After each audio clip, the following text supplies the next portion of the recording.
Morning, everybody. Morning,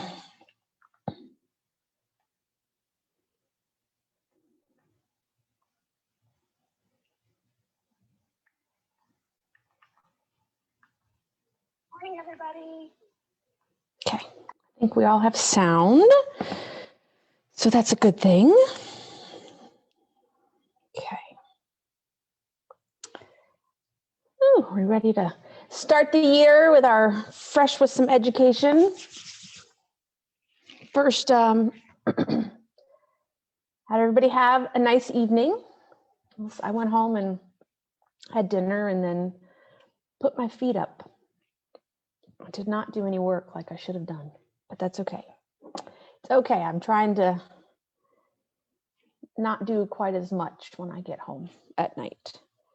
So we shall see how long that lasts.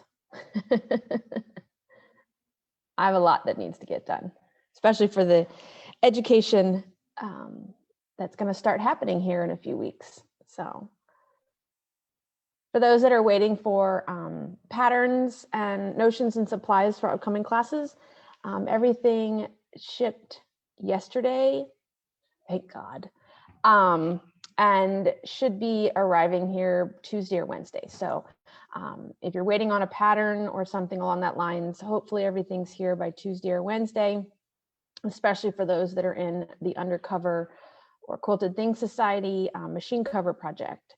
I know there's prep work for that class and that you're anxious to get started. If you want to get started before you get your pattern, just let me know and I'll get you the necessary steps and information to get started while you wait for your pattern to arrive.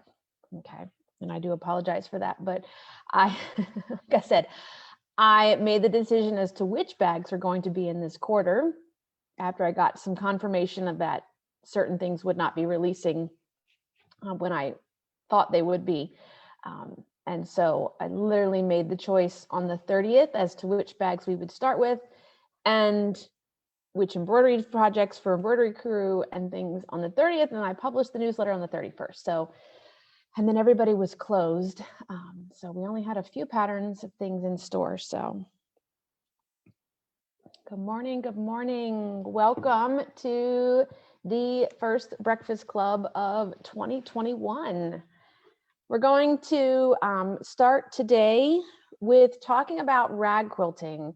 We're going to talk about how to do it with AccuQuilt, but if you don't own an AccuQuilt, you can still do rag quilts. It's not something that is exclusive to AccuQuilt.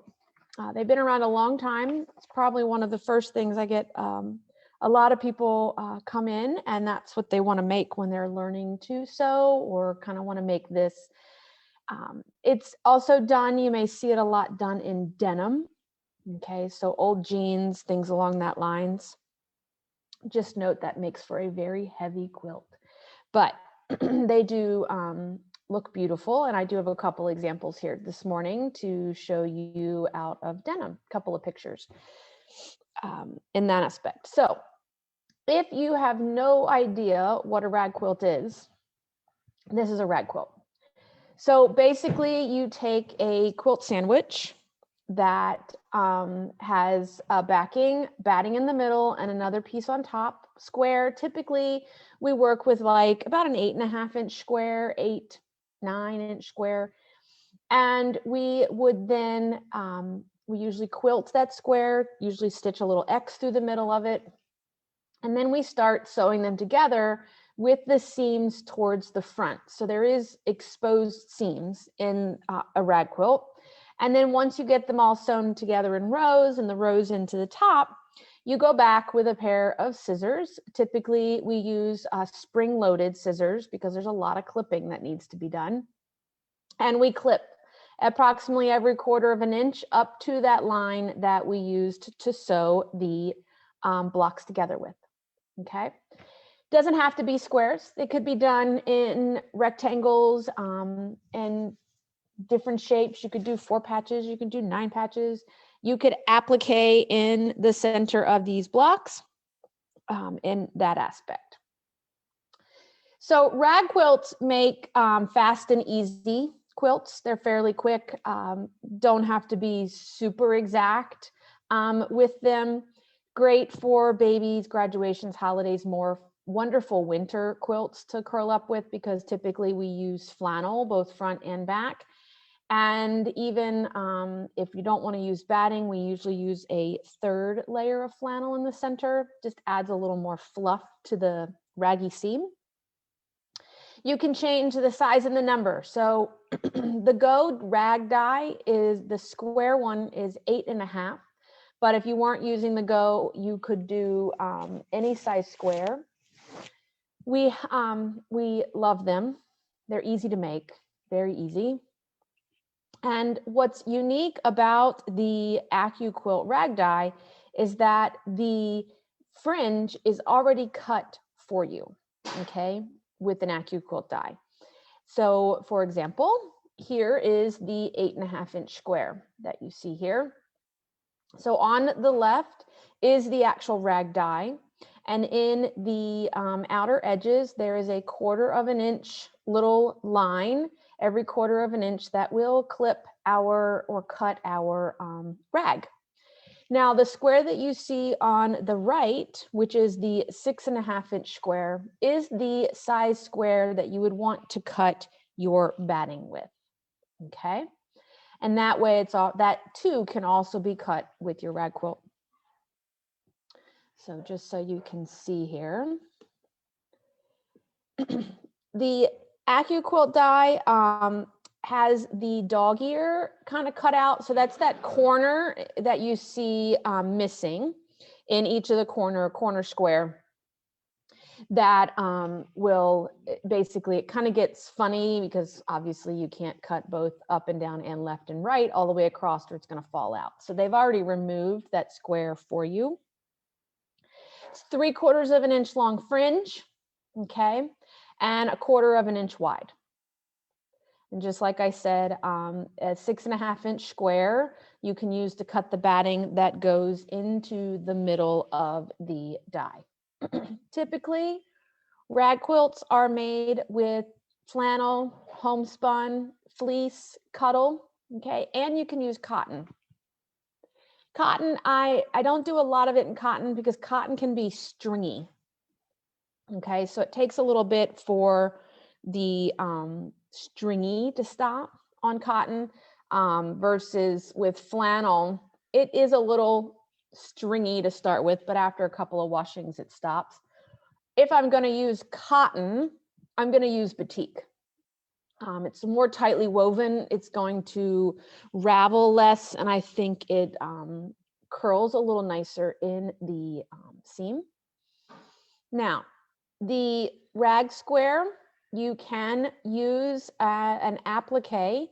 The center section of this square is large enough for designs that are 5.5 inches or smaller. So you could applique shapes, embroider shapes, things like that in the center of that particular square. So let me change views here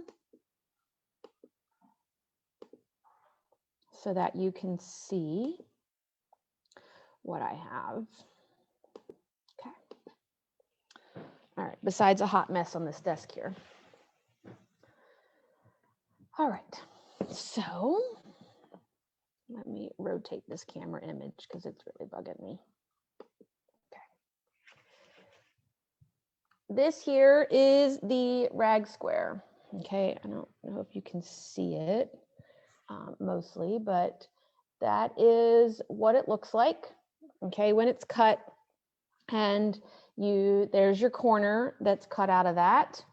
Let me see if I can fix this. That's a little cockeyed. And then this is your 6.5. About in a minute how to cut these on the die and things along that lines. So this is what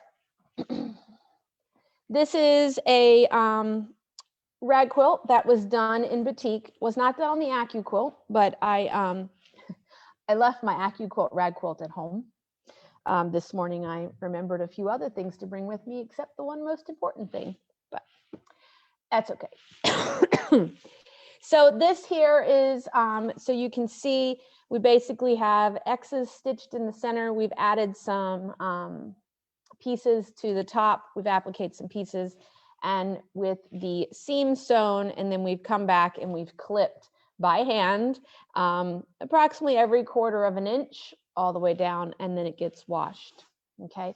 Once you wash it, it really blooms the seam. And then this here is another rag quilt. Okay, so totally different technique. It's kind of reverse applique with a rag quilt. This is a really old sample. But you can see, you can do pretty much any block rag style. Okay, it's just a matter of making sure that your front and back are layered together. Okay, your battings are always cut smaller so that they're not in your seams because they're not going to ravel. Okay, and then you just piece together basically wrong sides, back sides together, and we sew our seam allowance. Okay, so this is done rectangles and squares, small squares, big squares, and then something in the center of the larger square, just kind of as a an option here. Okay.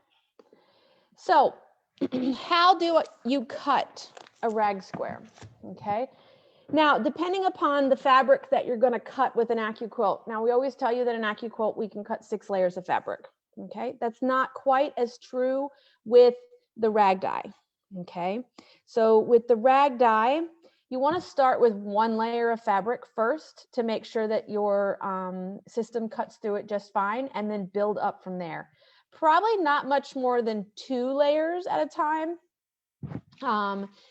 just because flannel can be a little bit thicker. If you're doing denim, that's even thicker than flannel, fleece, things along that line. So you want to start with 1 layer, run a test cut, and then work up from there. So 40-inch wide fabric or 60-inch wide fabric, you're going to cut a 9-inch strip, and then you can fan fold up to your number of layers you're going to cut. The math is 1 9-inch square. You can get 4 rag squares across the width of the fabric, okay, which is really 2 blocks, okay, because remember, every square you need 2 rags because you need a front and a back, okay. So 1 yard of fabric is going to give you 16 rag squares, or 8 total blocks. And then 60-inch wide fabric, if you were using cuddle or fleece. Cuddle curls in the seam. Okay, so definitely the smaller 1/4 of an inch snips are really good at creating a full seam, but cuddle will work in a rag quilt as well. Okay. Now, the tip for rag quilts, okay, is that it needs to be cleaned. Okay, you know, even if you're just cutting cotton, how little threads and things will get caught in your blades of your dies. The rag quilt is not an exception to that rule. And instead of having just one big large die or anything along that, you have all those little itty bitty tiny 1/4 inch little pieces of fringe that have the opportunity to get caught with thread. So we used our die pick that you see here, and this is we use this for any die. Kind of looks like a dental tool we can use to clean your teeth type thing. I would not suggest doing that with your die pick, but you can use this to help get those threads that are caught between the foam and the blade, because a large amount of buildup of those stray threads are going to keep your blade from cutting nicely. Okay, so when your die stops cutting in a certain location, usually there's too much buildup of extra fabric or extraneous fabric that you want to get rid of. Okay, there is a video that I've linked here that is up on YouTube on how to clean your dies with a die pick from AccuQuilt. And the other thing that when cutting a rag quilt, it does use a mat really, really well. So you're going to want to rotate that mat top, bottom, front and back, that type of thing. Spin it around, use it all sorts of different directions. You will probably go through, depending on how big of a rag quilt you do, I would probably say that one mat would do a standard lap to twin size quilt. So you may have to retire a mat after you cut out a rag quilt. Now, if 8.5 is too big, maybe you want to make a baby quilt and the 8.5 is too big and you want it to be smaller, you could move to the 5 1/4. Okay, the 5 1/4 inch rag die is the baby size rag die. Okay, so just to kind of give you an idea.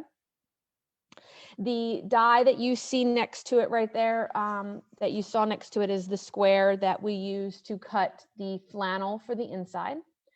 And you may be asking, like, why 5 1/4? Well, 5 1/4, when we sew it together, will match up to the 8.5 inch rag die in the right size, so that you could make a 4 patch and put it into the quilt with an 8.5 inch rag die.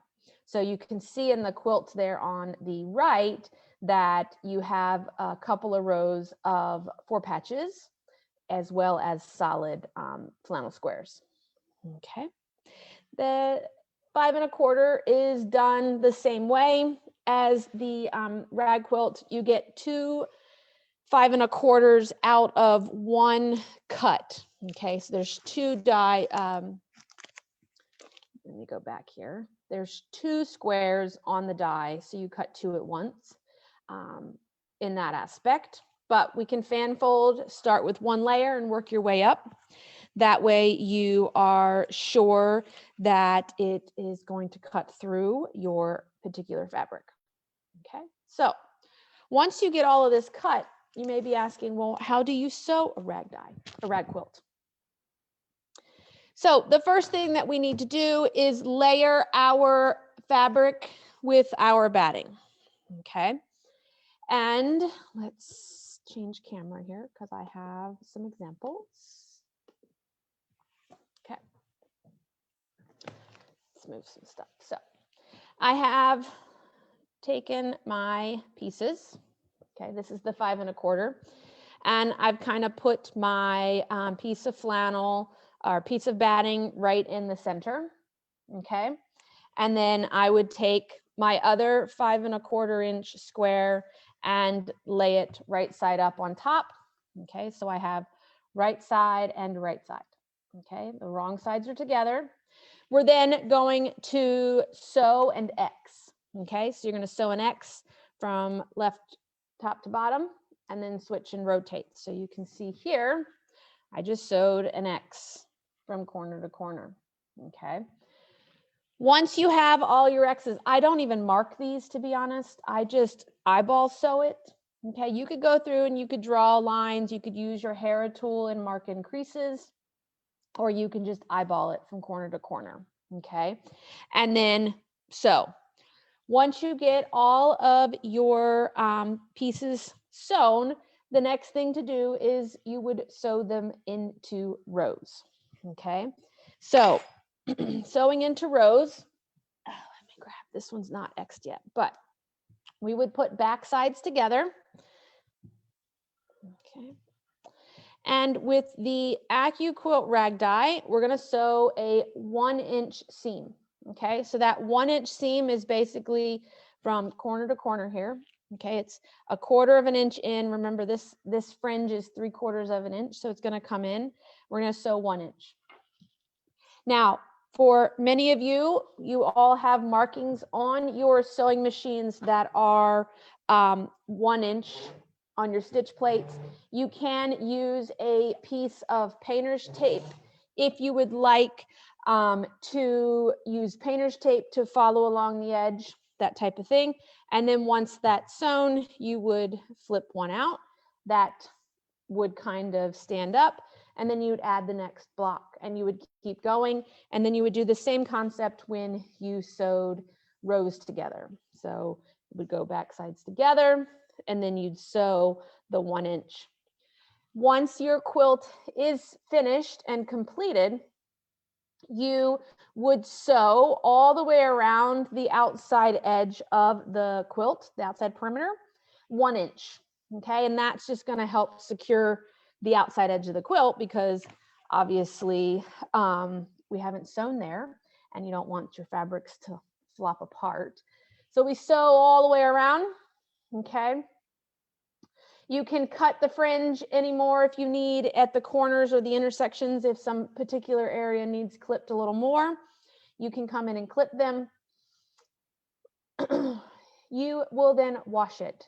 A lot of places you can do commercial washer and dryers and laundromats. Now, some of them don't like it. I have a fairly large standard washing machine that I don't have a problem washing a standard size rag quilt. I'm not saying that I make king size rag quilts, but just a standard lap quilt, I don't have any problem washing in my washing machine, and then I put it in the dryer. In the dryer, you're going to need to babysit it for a little bit. So as maybe every 10-15 minutes, you want to come clean out your lint trap, okay? Because it is going to catch all that floating ravelly threads from the fabric and where we clipped in the seams, okay? And just keep cleaning the lint trap until your quilt is dry. It will probably continue to kind of fluff and lint for the first couple of washings, but it will stop. I mean, I have a few rag quilts that are now many, many years old, and they don't lint or ravel anywhere near like they did when they were first made. Okay. So if you have done square rag quilts and rectangular rag quilts and you are tired, not into the squares, tired of squares, and are ready for a new shape, we have circles. Okay. So the AccuQuilt has a circle rag die. Okay. The picture that you're looking at right here, the green that you're seeing is denim. Okay. Just so you can kind of have an idea that denim does work for this particular project. So this gives you a cathedral window effect with a rag die. Okay. It's also quilt as you go, so it doesn't need any additional quilting or things along that lines.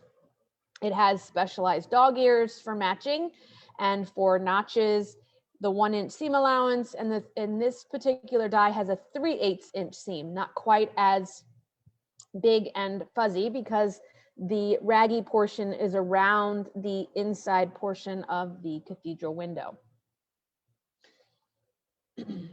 Again, starting with 1 layer of fabric, you test and cut fan fold. This is a 7-inch square or 7-inch strip that you can use across your fabric.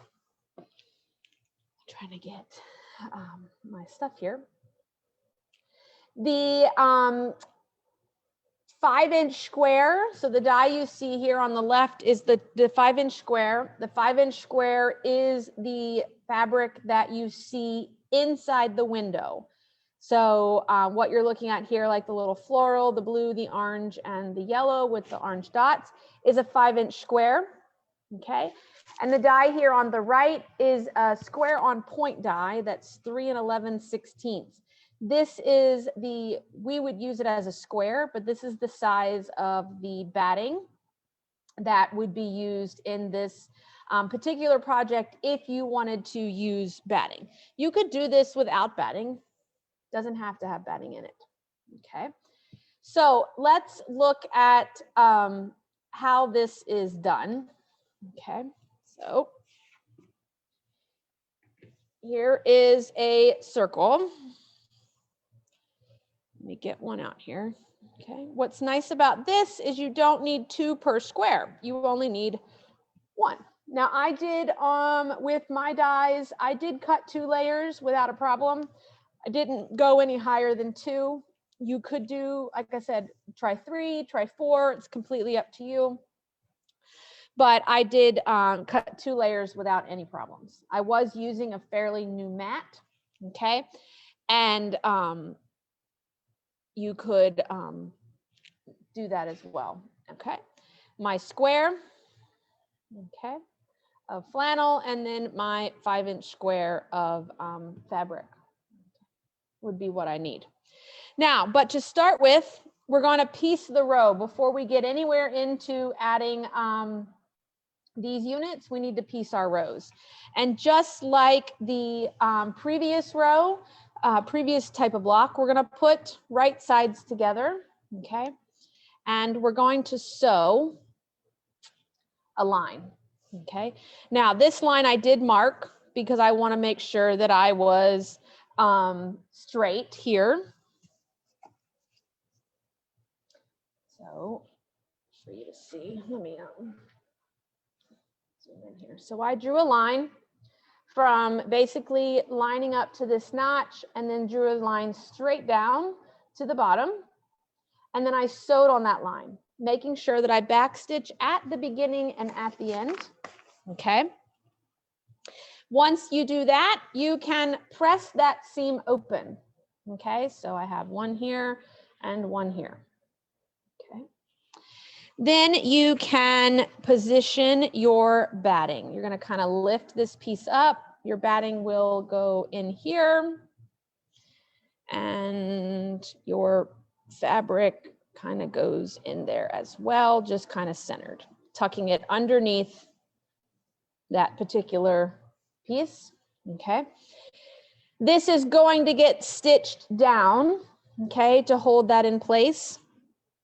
So we would sew down, and then we'd have this piece would be over here, okay, and we'd sew that down, okay, just like that.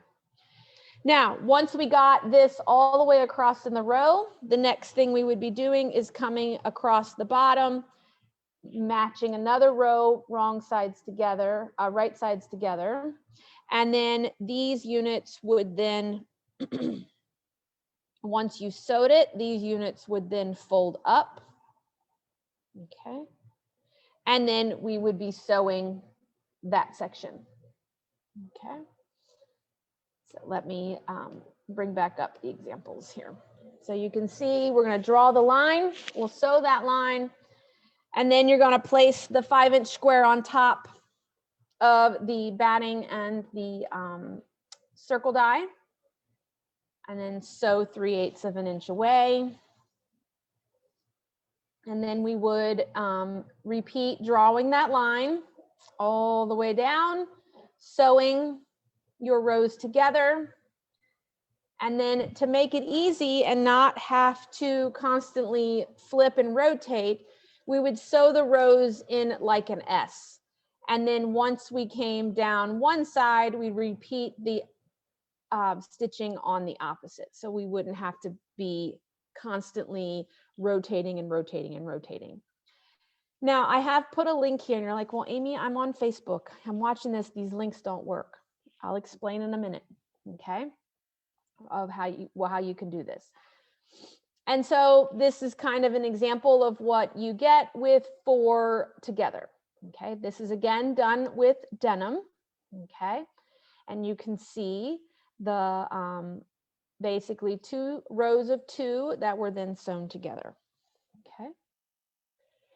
So the patterns that you've all seen today here on this Breakfast Club can be found on AccuQuilt's website, okay? All available for download for no charge.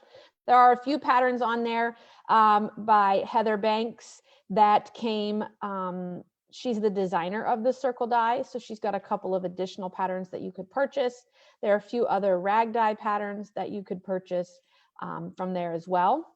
So just a little bit of options. So here is on the left, a larger version of the circle die done with scrappy colored denim and scrappy fabric.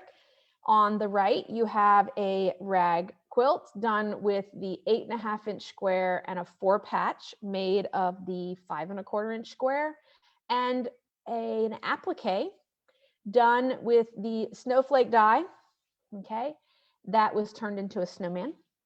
Okay, so that's just a little that's there.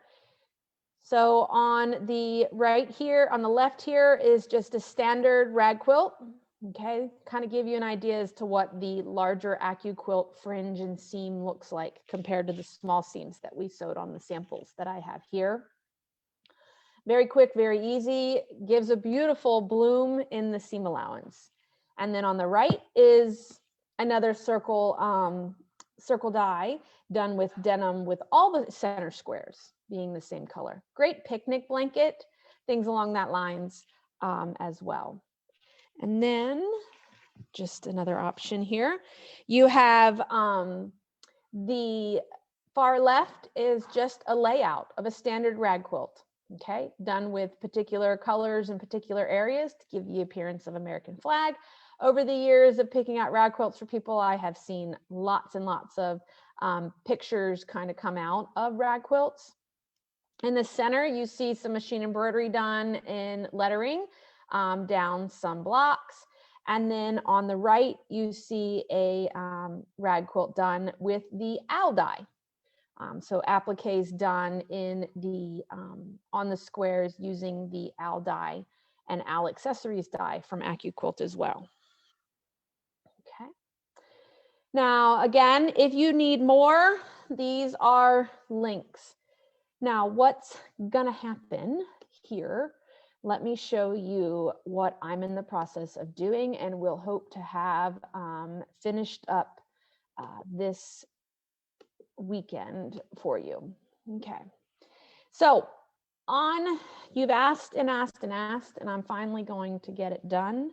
On the front page of our website, which I'm in the process of working on, you will now find a YouTube link up at the top, okay, that you will be able to click and then come find not only everything, but you're going to be able to find all the links to the Breakfast Club videos that are on YouTube, as well as I will have links to all my presentation documents, okay?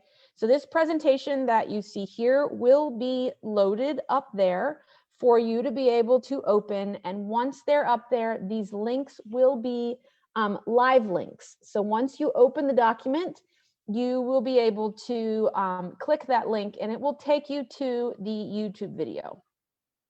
If you don't want to wait for me to get this complete, you can always go to youtube.com and go to the AccuQuilt channel and find these videos, okay? But I am working on getting all of 2020's Breakfast Clubs up for you, as well as starting with 2021, okay?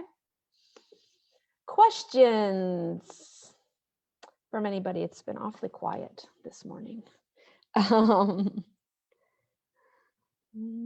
see, I don't see anything. Remember, I'm always looking for suggestions on topics and things like that. Next week, our Breakfast Club lesson will be on machine embroidery. Okay, we will be talking about applique in the hoop appliques. We're going to talk about trim in place, pre-cut, all those kind of options, templates, things along that line. So we'll cover applique, all different types of product for machine applique, machine embroidered applique. Next week, the week after that, we will be talking about sewing technique. We're going to talk about bobbin work, which was highly requested at the end of last year. So we'll talk about how to do it, why, what, when, where, and how of bobbin work. And then the final Saturday of the month, we will be discussing something about sergers. Have not determined yet what our topic of conversation will be about, but we will be talking about sergers. So be sure that if you have an idea or want to know more about it, please, please, please send us an email at materialgirl@verizon.net, and I will add it to my list. In addition, if anybody, just as a reminder, the Bernina Machine Clinic, which is taking place later this month, it's a free clinic. It is a virtual clinic. designed for me to answer specific questions. So if you have been through the Bernina Mastery Program with me at Material Girls and still have questions or don't understand how, you know, a buttonhole is an automatic buttonhole is done, or how does this stitch work, or how do I do this or that, I'm going to be answering your questions at class, at that clinic. And it is open to all Bernina machines. It does not have to be current Bernina. Okay, it's all machines, new and old. And I will be sending out emails in advance of those clinics so that I can make sure that I have kind of have a pre-idea as to what your questions are, so I can kind of do a little more prep and be super prepared for you. So I hope everybody, I don't see any other questions. I hope everybody has a great morning and has a wonderful day and enjoys their weekend, and hope to see everybody soon. So thanks so much for joining us here this morning for Breakfast Club, and I hope you have a great day. Thanks, everybody.